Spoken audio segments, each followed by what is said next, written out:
Good afternoon. Today we'll study the poem The Tyger by William Blake. Tyger's spelling should be, it is Tiger, but over here you have the spelling Tyger. The poet has done this thing for the sake of emphasis or stress. The Tyger. Fine. This is such a poem, it can be taught to nursery kids as well as those students doing masters. Now for the nursery kids, the first stanza. Tyger, Tyger, burning bright in the forests of the night, what immortal hand or eye could frame that fearful symmetry? Again, we should say symmetry, but to rhyme with I, I'm saying this thing symmetry. I'm pronouncing it symmetry. Now, let's begin with the poem line by line. Tyger, Tyger, burning bright. Tyger stands for God's power and strength. If God is as innocent as the lamb, He is also dangerous and ferocious as the tiger. Fine. When things are bad, when things go wrong, God sends a tiger to set things right.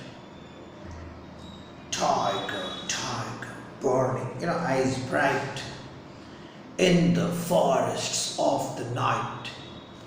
Forest stands for corruption. Night is dark and night stands for something evil. So where you have corruption, where you have evil, God sends a tiger over there to set things right. Now the poet wonders at, marvels at God. How God could do, how could He do that? How God He could do it. What immortal God's hand, what immortal hand or eye, immortal God's hand or eye. Tiger is such a beast which is at a time both strong and fearful. What immortal God's hand or eye could frame your fearful, dangerous symmetry, the black stripes on Tiger's body? So you can say, just not raw power and strength, also beauty. God must have needed both, the strength of His hand and also the beauty to create the beauty of the tiger. Now, next stanza, stanza 2. The fire in Tiger's eyes.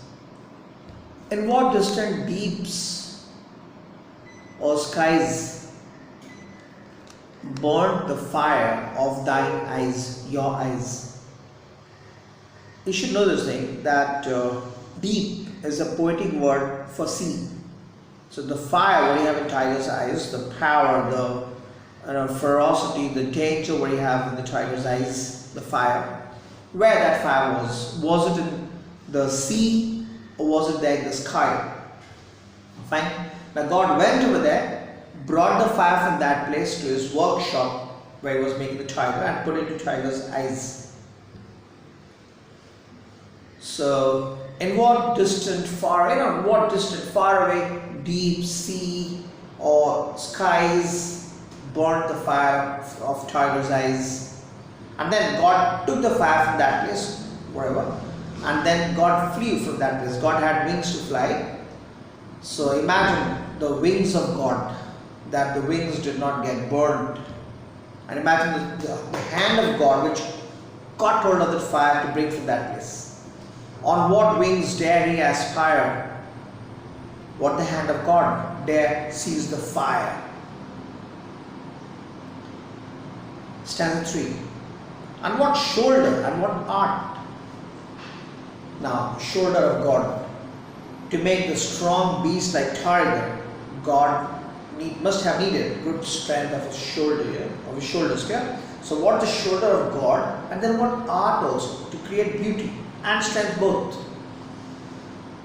So we're talking of God's shoulder, God's art could twist the sinews of thy heart, of your heart, What do you mean by sinews? Muscles. So what shoulder of God and what arm of God could twist the muscles of Tiger's heart? And when thy heart began to beat. Look, now we know what Tiger is. But when God was making the tiger, that time he must not have known, he must not be knowing what he was making. He was making for the first time.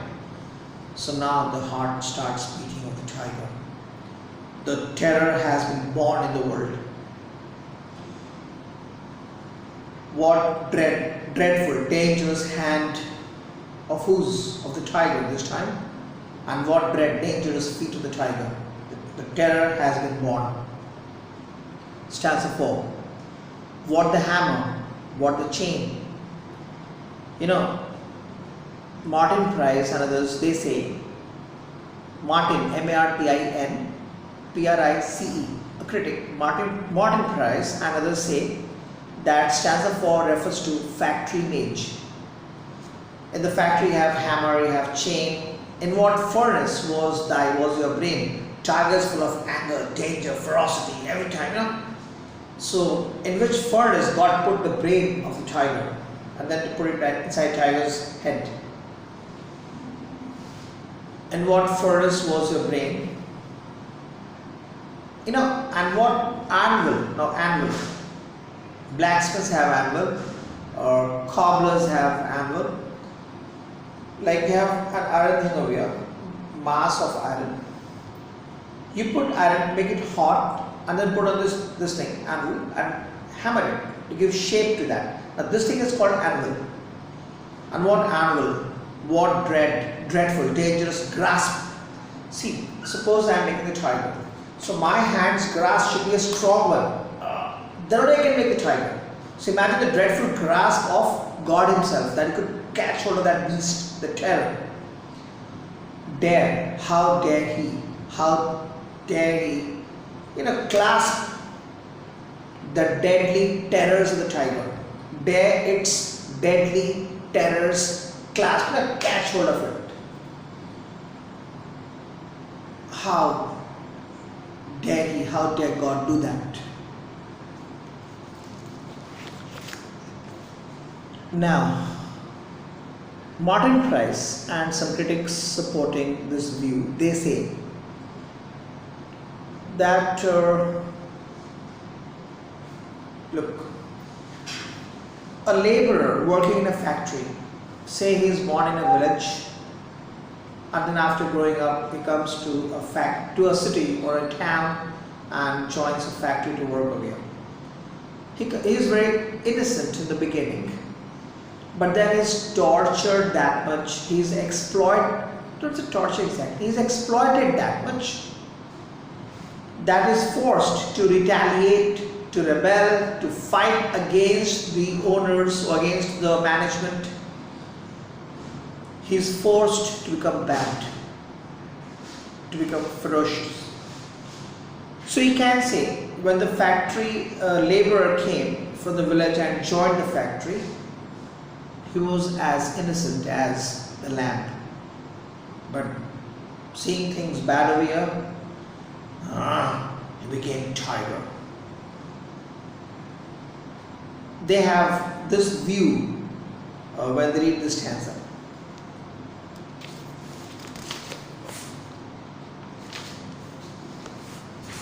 Now, stanza 5. When the stars threw down their spears. By stars, critics vary in their views. Some say that the stars, by this you refer to bad angels headed by Lucifer, one who fought against God. And some say stars, by this you mean good angels. Let's talk about bad angels first. Lucifer and the bad angels who had rebelled against God, they were planning to attack God and how to defeat God. The bad angels, But when they got to know, oh my God, God has created such a dangerous beast, they all became hopeless. They, slipped into despair, and then they threw down their spears in frustration. Now, we cannot fight with God, we cannot defeat Him, no chance, no way. Fine. And some say by stars you mean good angels. Now, let's talk about bad angels first. When the bad angels threw down their spears and watered heaven with their tears, they started crying. They all cried that now no chance to fight with God. God has created such a dangerous beast. And are the good ones. By stars also mean good angels.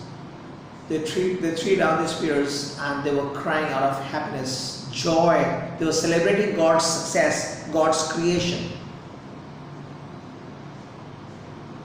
Now I'm coming to the paradox of Christianity. God made the lamb. God only made the tiger. And the tiger kills the lamb. This is paradox of Christianity. And even paradox from one more point of view. God Himself is lamb. God Himself is tiger. So you have the paradox of that.